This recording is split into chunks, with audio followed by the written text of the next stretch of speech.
2025 বৰ্ষৰ জানুৱাৰী মাহৰ 16, 17, 18 তিনিদিনীয়া কাৰ্যসূচীৰে আমাৰ পৰম্পৰাগত জোনবিল মেলা এই জোনবিল পথাৰত অনুষ্ঠিত হ'ব।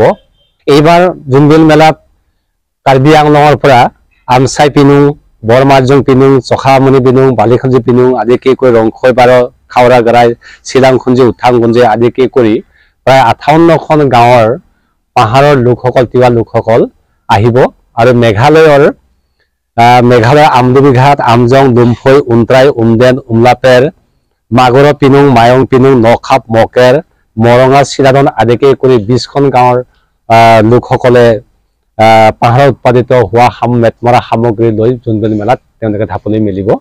আমি জোনবিল মেলাৰ তিৱা ৰজাসকলৰ যি ৰাজদৰবাৰ বহিব, সেই ৰাজদৰবাৰ মুখ্য অতিথি হিচাপে অসমৰ জনপ্ৰিয় মুখ্যমন্ত্ৰী ডক্টৰ হিমন্ত বিশ্ব শৰ্মাক আমি মুখ্য অতিথি হিচাপে আমন্ত্ৰণ জনাবলৈ ইতিমধ্যে সিদ্ধান্ত গ্ৰহণ কৰিছোঁ।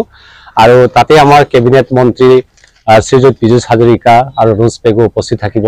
লগত মৰিগাঁও সমষ্টিৰ বিধায়ক আৰু তিৱা সাহিত্য পৰিষদৰ মুখ্য কাৰ্যবাহী সদস্য জীৱন চন্দ্ৰ কুমাৰ দেৱে উপস্থিত থাকিব। আৰু লগতে এই বছৰ আমি অসমৰ চলচ্চিত্ৰ জগতৰ বিশিষ্ট জনপ্ৰিয় অভিনেত্ৰী আইমী বৰুৱা বাইদেউ আৰু লগতে তিৱা কথাছবি চিকাইচাল পৰিচালিকা ডক্টৰ ববি শৰ্মা বৰুৱা বাইদেউক আমি ইয়াত উষ্ম আদৰণি আৰু বিশেষ সম্বৰ্ধনা জনাবলৈ আমি সিদ্ধান্ত গ্ৰহণ কৰিছোঁ।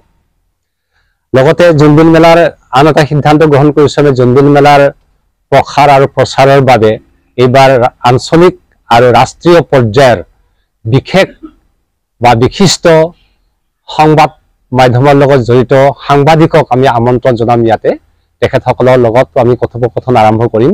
আৰু লগতে ইতিমধ্যে আমাৰ যোগাযোগ হৈছে বিদেশী পৰ্যটকসকলৰ লগত তিৱাসকলৰ যি পৰম্পৰা মেল, সেই মেল এইবাৰ আমি জোনবিল মেলাত আমি আয়োজন কৰিছোঁ, যাতে বিদেশী পৰ্যটকসকলৰ লগত আমি এই যাতে কথোপকথনটো আৰম্ভ কৰিব পাৰোঁ জোনবিল মেলা সম্পৰ্কে। এতিয়াও পাহাৰ ভৈয়ামৰ যি সমন্বয়ৰ এনাজৰী গোভা ৰজা শক্তিশালী কৰি ৰাখিছে, তাৰ জ্বলন্ত উদাহৰণ হৈছে জোনবিল মেলাৰ বিনিময় প্ৰথা। আৰু এই বিনিময় প্ৰথা জোনবিল মেলা উপভোগ কৰিবলৈ আহি দেশ বিদেশৰ পৰ্যটক আৰু পাহাৰ ভৈয়ামৰ লোকসকল 5 লাখ বা 6 লাখলৈকে ইয়াত সমবেত হয় আৰু জাতি ধৰ্ম বৰ্ণ নিৰ্বিশেষে সকলোৱে আঁকোৱালি লৈছে। সেইকাৰণে এনেকুৱা মহান আদৰ্শ ঐতিহ্য বহন কৰি অহা জোনবিল মেলাক যিহেতু সকলোৱে আহে, সকলোৱে ভাল পায়, এদিন সকলোৱেও চাব বিচাৰে, গতিকে অহা বছৰৰ পৰা জোনবিল মেলা এটা দিন বন্ধ ঘোষণা কৰিবৰ কাৰণে অসমৰ জনপ্ৰিয় মুখ্যমন্ত্ৰী ডক্টৰ হিমন্ত বিশ্ব শৰ্মাক আবেদন জনাই আমি এটা প্ৰস্তাৱ গ্ৰহণ কৰিছোঁ।